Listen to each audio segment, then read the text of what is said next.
The patient is brought to the OR, where general anesthesia is induced. The nose is packed with Afrin-soaked pledgets. The patient is then prepped and draped in the normal sterile fashion for oculoplastic surgery. A 15 blade is used to incise the marked lower eyelid along the tear trough.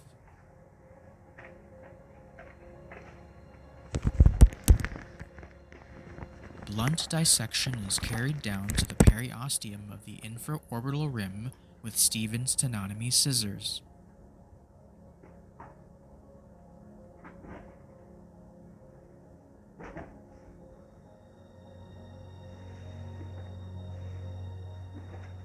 Next, a 15 blade is used to incise through the periosteum.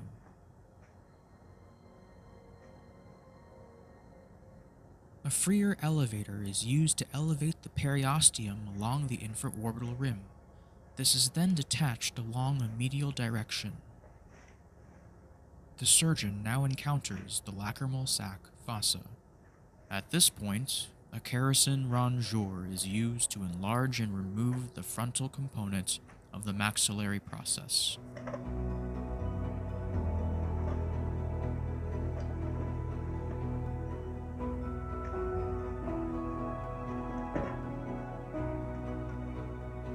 Local anesthetic is infiltrated into the nasal mucosa, which becomes blanched.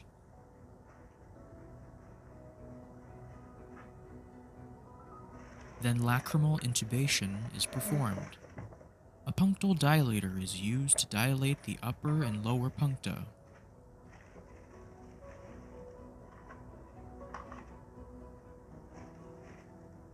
Next, a Bowman probe is brought into the field and passed through the lower punctum and canaliculus. It is then used to tent the sac, which is incised with a crescent blade.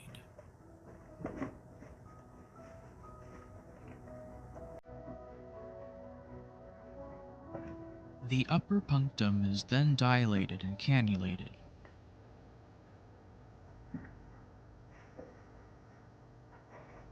And the bicanalicular Crawford stent is passed through the osteotomy and retrieved in the nose.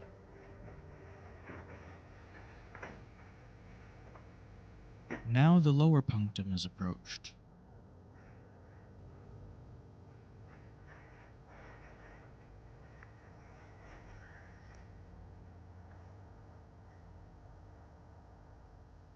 Westcott scissors are used to develop both the lacrimal sac and nasal mucosal flaps.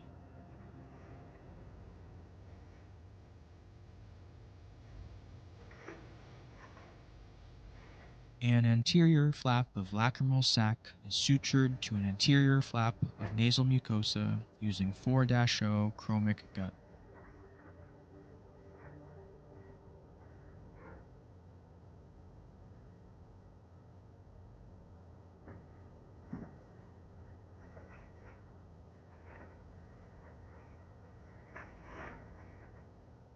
The Crawford probes are then passed through a small bolster of sclerobuccal sponge,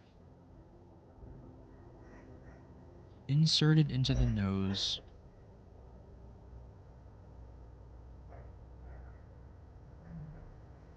and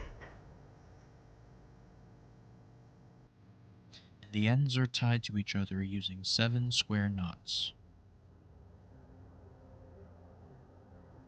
The knot is replaced high in the nose. A deep suture of 6-0 vicryl is passed to reapproximate muscle.